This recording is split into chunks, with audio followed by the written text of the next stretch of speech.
Good afternoon, and thank you for the kind introduction. And I really appreciate the Academy inviting me to speak here today. Actually, I didn't know that much about the Academy until the dinner last night and learned a lot about the Academy. But as you indicated, I have worked with the National Research Council, familiar with the Academy of Science and Engineering and Institute of Health and Medicine, et cetera. So it's a good partnership, and I applaud the work that's being done here because we really need to spend a lot of money into research. And a lot of times some of my peers are reluctant to spend money on research. It's a lot easier to spend sometimes money on concrete and steel and other kind of things, but to spend money on training or research is harder. But I'm one of the proponents that really believes that we need to spend money on research and public policy communication. All of you know where El Paso is located, far, far west Texas. Sometimes you think about, somebody asked me last night, how long did it take you to drive here? And I've never driven between El Paso and Austin. You know, it's called Southwest Airlines, right? Because it's a long way, as you know, a long way, and maybe someday I'll actually drive it, but in order to save time, you get on the airplane. But we don't have a lot of rain in El Paso, and as a matter of fact, people ask me, how'd you do last year? Well, we did well because to us, whether it rains 8 inches, the average, or whether it rains 4 inches or 10 inches, it doesn't make a lot of difference. We don't get much recharge. And so so if it rains, it rains, and if it doesn't rain, it doesn't rain. But what does impact is snowpack or lack of snowpack in Colorado and New Mexico. And that's our drought, so to speak. As a matter of fact, when the when the state water planning started in 1997, they wanted us to do the drought of record on precipitation, and we said that doesn't apply to us. And we went through one cycle actually through that process, but finally, in the next cycle, we convinced them that our drought of record had to be a drought affecting snowfall in southern Colorado, northern New Mexico. Let me kind of show you. These are the you know, what we have to do in El Paso is very different than many managers in any state because I have to operate in a binational, bi-state arrangement. You talk about water rights. Mexico has, the federal government owns the water in Mexico. And even the water utility in Juarez is not managed by the Juarez utility, by the city of Juarez. It's managed by the state of Chihuahua. It's like Austin managing El Paso water utilities, probably be a little difficult, right? To make timely decisions and even other decisions that are local. But that's the way it's done. In New Mexico, it's basically water belongs to the state by permit, by prior appropriation, and you're well aware of what the law is in Texas. And that's on groundwater. On surface water, we're part of a Rio Grande Compact, which is Colorado, New Mexico, and Texas. On the Rio Grande, it has to deliver so much water to New Mexico, Colorado does, so much water to Texas, New Mexico has to do that. And then there's a treaty between the United States and Mexico going back to 1906 that delivers water to Ciudad Juarez for farming. 93% of the water from the reservoirs in New Mexico go to agriculture, which is fairly typical of the western United States, as you know, that over 90% is used for ag. We're the 7% of that 100% that's used for municipal use. And as I'll show you, we've been expanding that over a period of time. I want to show you these West Texas aquifers because during the time I've been there, and by the way, we started with an integrated plan back in 1991, about 20 years ago, because prior to that, when I came in '89, the board said, can we do anything other than be in litigation with New Mexico over groundwater? You're aware that El Paso had filed a lawsuit basically wanting to import water from New Mexico into El Paso because the state water plan back in those days in the mid-'70s or so showed that El Paso was going to run out of water, and we were if we kept on doing what we were doing. But at that time, the thought was, let's just turn to more groundwater and let's go get some in New Mexico. Well, New Mexico didn't take that very lightly, obviously, and so there was, you know, the court actions back and forth, the attorneys and whatever. Spent about 10 years in very expensive and very bitter litigation. So when I came there, the board asked me, can we do something different? And I said, well, one thing we could do is develop a long-term plan because we didn't have one. It was all just groundwater. And so we did that, and we did it in '91. And what I want to talk to you about is what we've been doing with that integrated water plan. which, as Robert Mays talked about, is diversification, you know, your portfolio, if you will.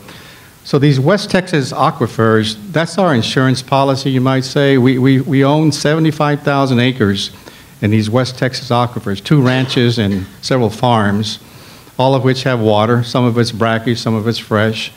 And basically in our state water plan, it shows us importing water by 2040. But I think if we're real careful about how we manage water, we can go beyond that. Because the best water you have is the water you already have, not the water somebody else has or the water you have to move and import. So that's what we decided, is to use our local water first. But for long term, you know, make sure that under Texas law, you have to own the land, as you know, right of capture, but it's subject to the groundwater conservation districts, of which there are groundwater conservation districts here, but that's basically our insurance policy. So basically in this water plan that we established, I mentioned 20 years ago, it says, you know, we need to increase our surface water use, and we started buying water rights and leasing water rights. We need to do more reclamation and reuse. We had done some since back in the 1960s, but we could do more, and we set up a major conservation program. I'm not going to talk much about it because my talk is on desalination and reuse, but I'll show you a slide on what we've done in conservation. And then a lot of public education and awareness. We have a center that's right there at the desalination plant called Tech H2O. Some of you probably have visited. It's pretty much like the one in Singapore that was mentioned. It's a major education center that we funded and we use, you know, just for that, for education, from the policymakers all the way to the kindergarten kids, so people know and respect water. And they're the ones that are going to be the future ratepayers, you know, in that community. So educate them very early, and that's what we've been doing, and we use it a lot for conferences like this as well. So desalination and reuse is what I'm going to talk about primarily. What we had in El Paso, you saw the 2 aquifers. One's the Hueco and the other one's the Mesilla. They were also shown on the map that Robert Mays showed, but those are the 2 aquifers we have. Historically, El Paso had pumped from the Hueco Bolson as the city grew. Ciudad Juarez had done the same thing in Mexico. And so there was a lot of over pumping of that aquifer, and back in '91, we were dropping 1.5 to 3 feet a year.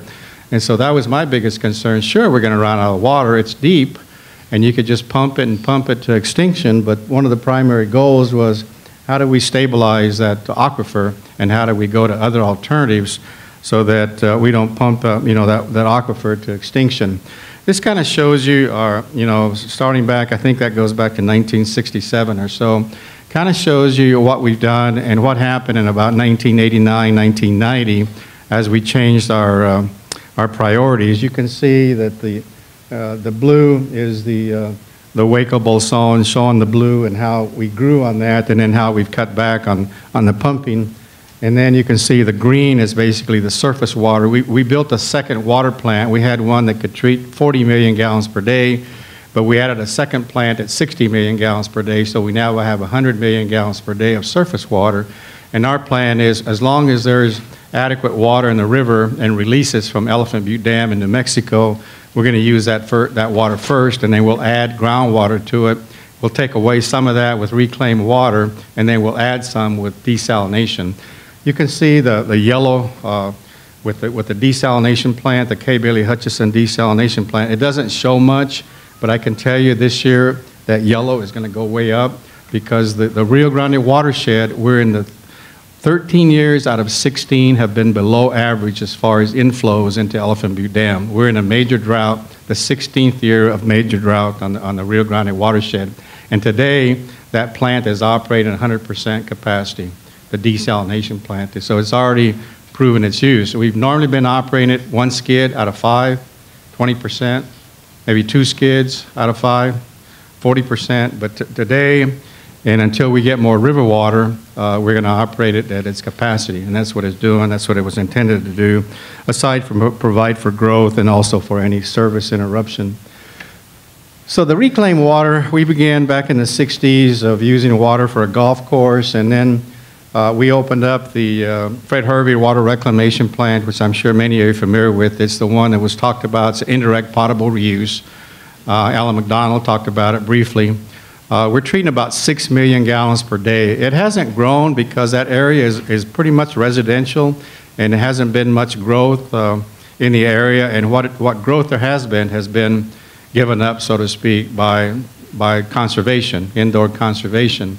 So even though it was planned for 10 million gallons per day, we're still using about 6 or 7 million gallons per day.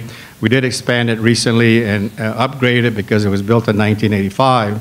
And then shortly after I got there, the power plant there was using fresh water for cooling, and it's not too far from where the pipelines are that take the water out to infiltration through recharge wells. I approached them and worked out an agreement where I bought their wells from them, and now we're furnishing them reclaimed water. That takes about 3 million gallons a day, so it's a lot of water. And then there's a golf course that's been built, so effectively we're injecting maybe 3 million gallons per day, but we got 2 other places where we can put it. And actually I wanted that because that gives me alternatives. If something goes bad with a well or something, you know, you've got an alternative. And then we did some research that showed through the Water Research Foundation about just actually putting in some ponds, some recharge ponds, and just let the water, you know, infiltrate that way. In certain areas in that aquifer, you can do that, as opposed to earlier, the design was put it into a well, let it infiltrate, and you don't have any evaporation, you don't have any losses. But we found out that in a few ponds, that water just really goes down very fast. So it's indirect potable reuse and has been very widely accepted by the public. You know, it's that natural barrier that people feel as long as there's a natural barrier, it seems to be okay.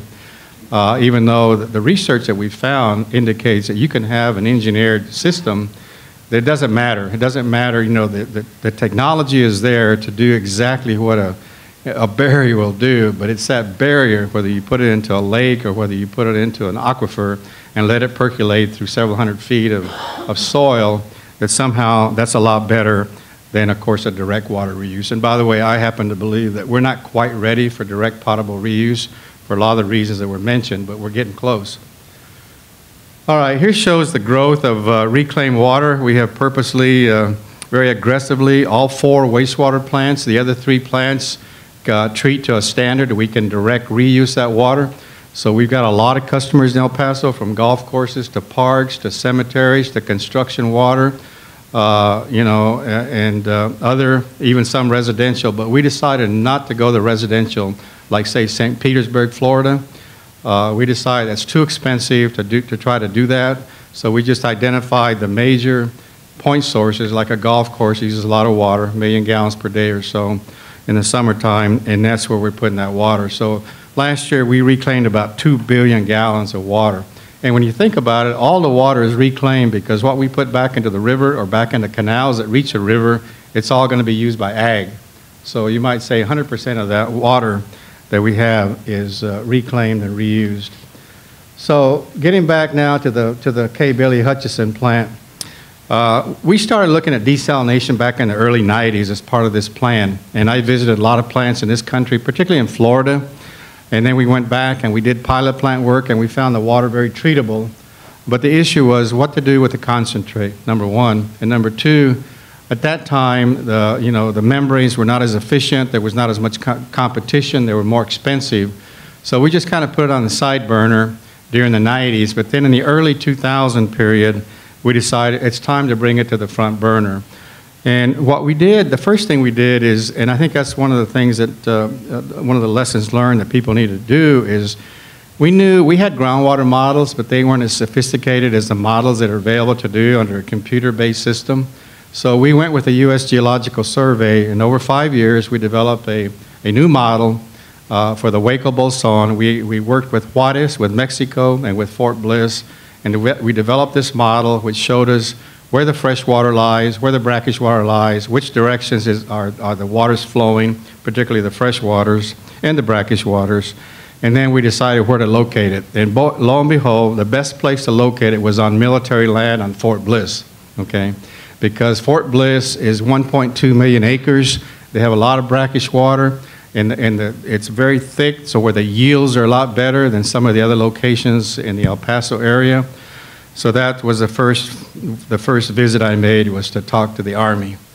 And at first, to be frank with you, there was pushback, as you might expect, right? Pushback from the Army, pushback from the Pentagon, pushback from the Corps of Engineers. because we're the Army, we always do our stuff, we do everything ourselves. We don't need a city to come in here and take some of this water, even though it's brackish.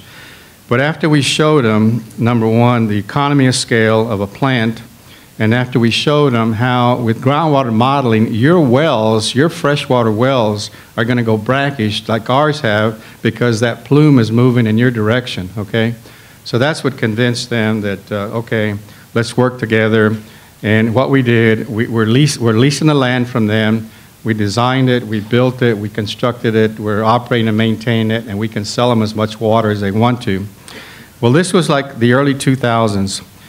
Those of you familiar with the federal process of base realignment and closure, BRAC, know that that process started about 2003 or so. And Fort Bliss, back in the earlier BRAC, had lost a battalion, or a brigade, excuse me, to Fort Carson, Colorado, and decided they were not going to lose another one. But El Paso, Fort Bliss was also run out of water, right? At least that was a perception in the Pentagon. Make a long story short, once we got together and started working on this desalination plant, they decided they're going to put a lot of money into Fort Bliss because the terrain is there, there's no environmental issues, it's 1.2 million acres.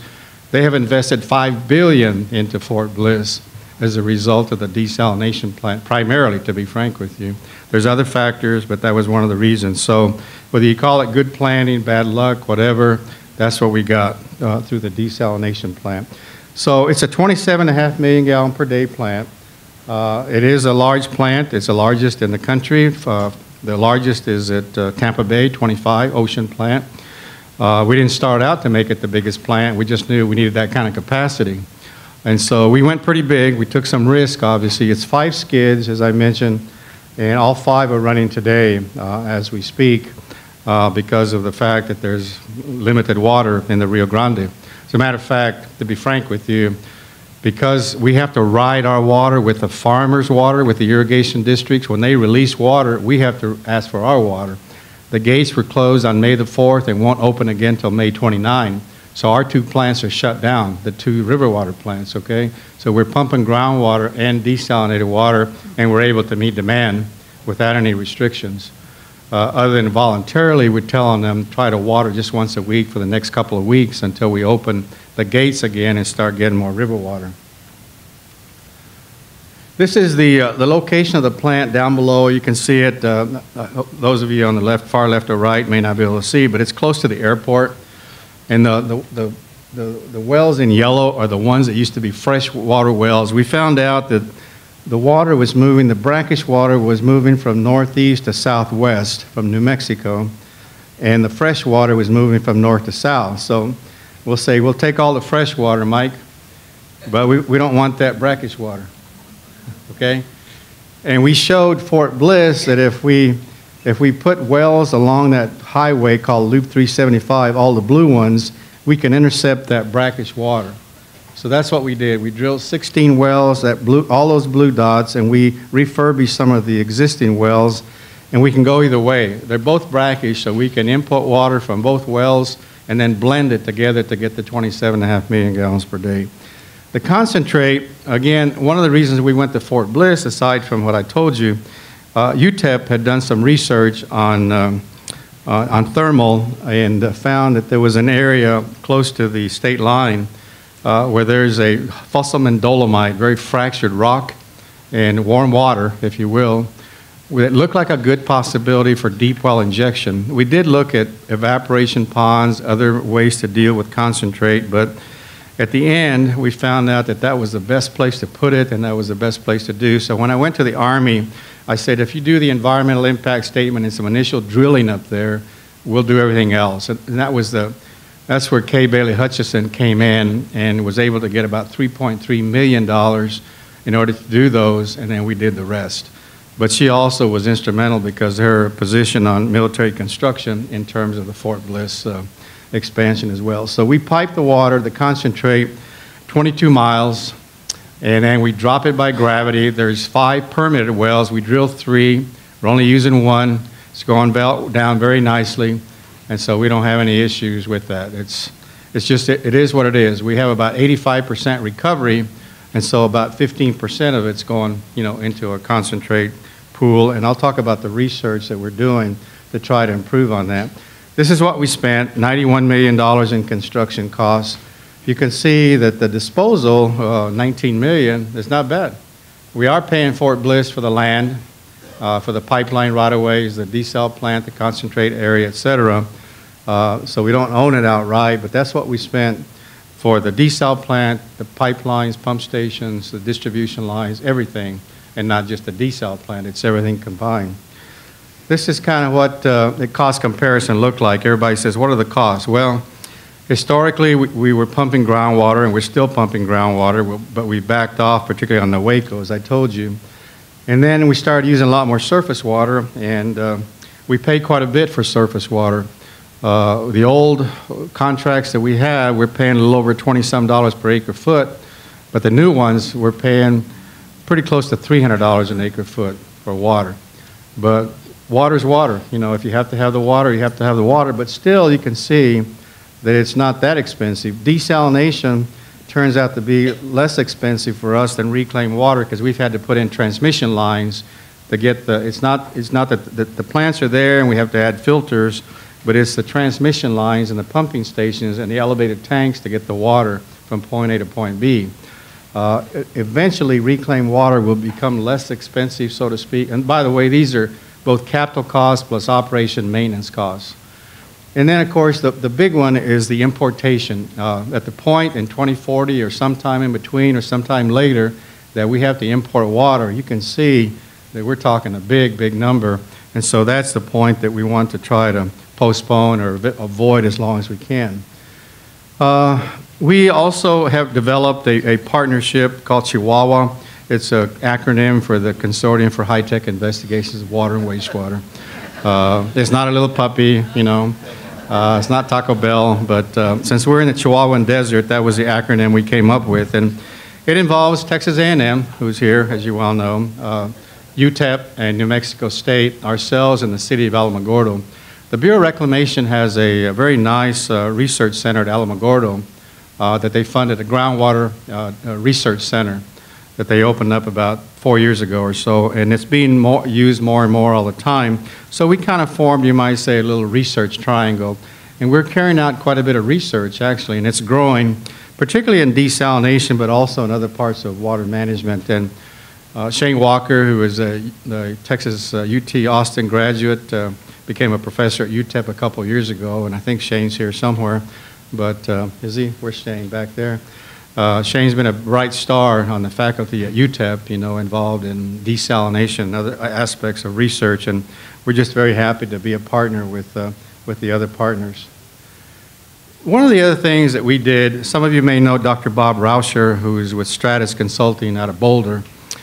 We hired him to do a triple bottom line analysis, and I've only got one slide, but what he did was we wanted to find out if you look at reuse and desalination together in terms of what we did and what we spent, and if you compare that to our next alternative, which is importing water that I told you about, and using the numbers that are in the state water plan, what does that show? Well, as you might expect, and I think there was discussion this morning about the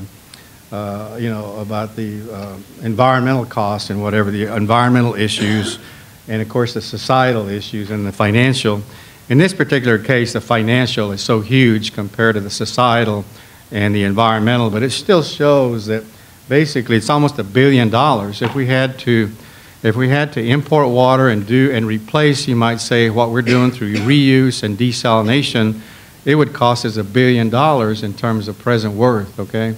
So this was used to present to my board. It was used to present to the public that might be naysayers about, oh my gosh, desalination is too expensive or reuse is too expensive. Well, what's your next alternative, right?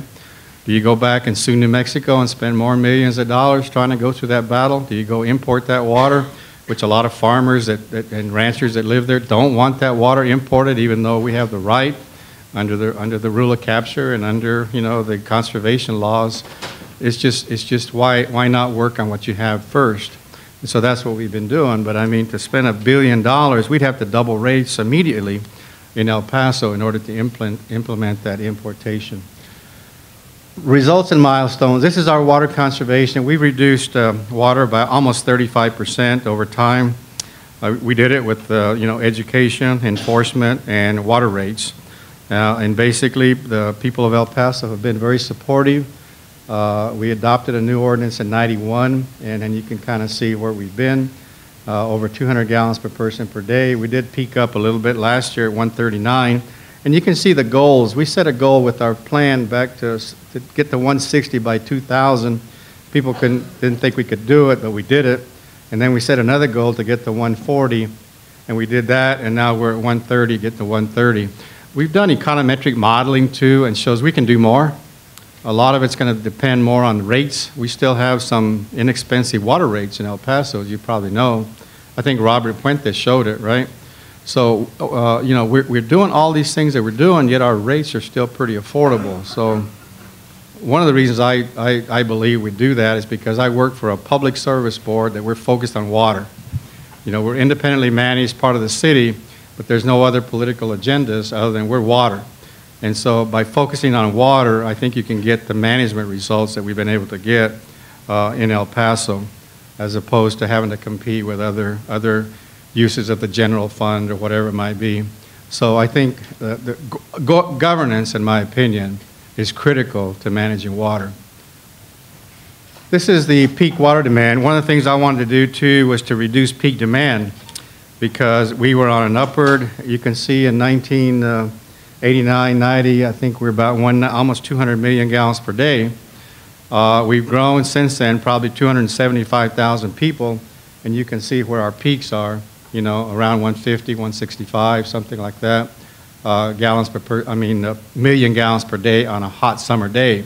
So what really works well, if you have conservation and reuse, those two in particular can really reduce your peak demand, and that has a big impact on your capital dollars and operating dollars. And one of the things that we've done is captured that. You can see we're using about the same amount of water as we did 20 years ago, and basically otherwise serving about 675,000 people here or so. And, because of conservation and reuse, it hasn't gone up.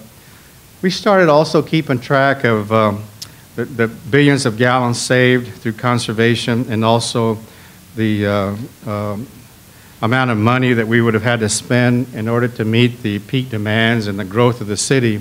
So basically, if you follow the yellow, that's basically where we are. If you follow the blue, that's basically where we would be just by population growth and not doing anything with per capita use of water. And the amount of dollars that amount of water we've saved and the amount of dollars that we've avoided, so to speak, are also shown there. So it has a real financial impact, not just do conservation or do reuse because you want to do it, or even desalination, but there's a huge dollar payback as well. This is the Hueco Bolson pumping that I talked to you about. You can see that we're pumping about 80,000 acre-feet a year. Now we're down to between 30 and 40,000. Our modeling and our long-term plan says if we can stay between 40 and 80,000 acre-feet per year, after 100 years, 75% of the fresh water will still be there. So even though this year I told you we're going to be pumping more water from the Hueco because of the river drought, as long as we stay within that, between 40,000 and 80,000 acre-feet, we should have a lot of the fresh water still a long time from now if we keep on doing what we're doing. So this just shows you the decline. And then this is a typical well. You can see that the Hueco Bolson has stabilized. This is typical of wells we have in northeast El Paso. It shows that the aquifer has stabilized, and we're no longer mining it the way we were back 20 years ago. So basically, in summary, I think desalination and reuse can be very effective as a management tool. It's not the silver bullet for everybody. I think when we redo the next Texas water plan, I think you're going to see a lot more desalination, and you're going to see a lot more reuse. And as Mike talked about, Mike Hightower, it's probably going to be 15% or more greater. You're going to see, I think, first, a lot more reuse of water and a lot more desalination where it makes sense. One of the other things I want to mention, during the drought in 2003, when we also had less river water coming down, we went and we purchased, we had wells close to the river that used to be fresh that went brackish, and they were also higher in arsenic in accordance with the current drinking water standard. What we did is we put reverse osmosis units on each of those 11 wells, and those are in place today. They're about 1 million gallons per day apiece, which is a lot of water for a small community. And so we took wells that were basically there but couldn't be used. We put the RO units on them, and we're using them beneficially in order to help out, particularly during times of drought. So with that, I guess if there's questions, I'd be happy to answer them. Thank you.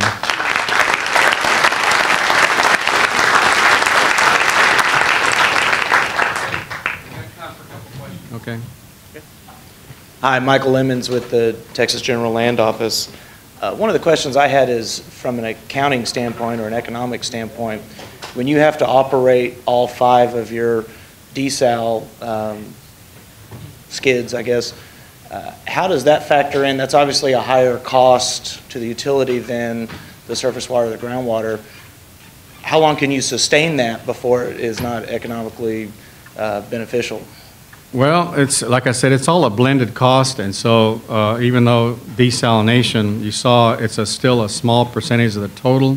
So, you know, we do the rate studies every year in terms of the cost of groundwater, surface water, reclaimed water. Like this year, we're not buying as much surface water from the farmers, you know, from the irrigators. So we're saving that money, but we're putting it more into pumping water and into desalination. So we don't see anything in the, you know, like I said, we're producing that water for about $1.65 per 1,000 gallons. So, you know, how do you produce water for that $1.65 per 1,000 gallons?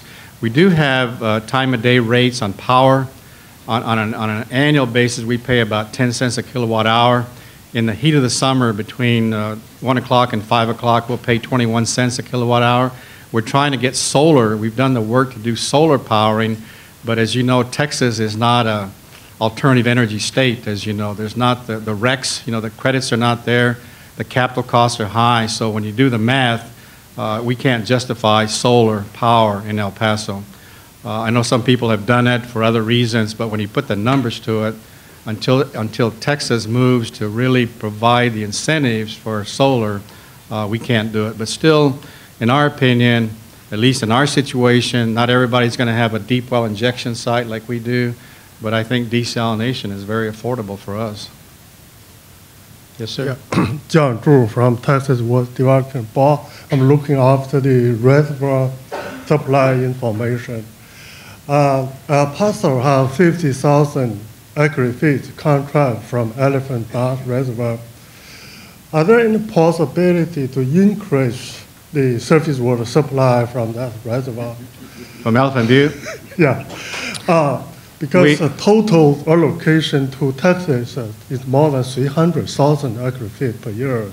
Yeah, in a full allocation, there's 792,000 acre-feet released from Elephant Butte. Elephant Butte holds about 2.3 million acre-feet, but it's low. Right now, it's probably holding a little less than 400,000 acre-feet. And of that water, some of it's credit water that belongs to upstream users in New Mexico. But we hold water rights for about 58,000 acre-feet. We really increased it because of purchases of land or leases, and we can do more, and we intend to do more. But it always is that willing buyer, willing seller, and taking land out of production. So that's why we tend to lease land quite a bit in El Paso County, but it's subject to reclamation law. Thank you. Thank you very much. Okay, thank you.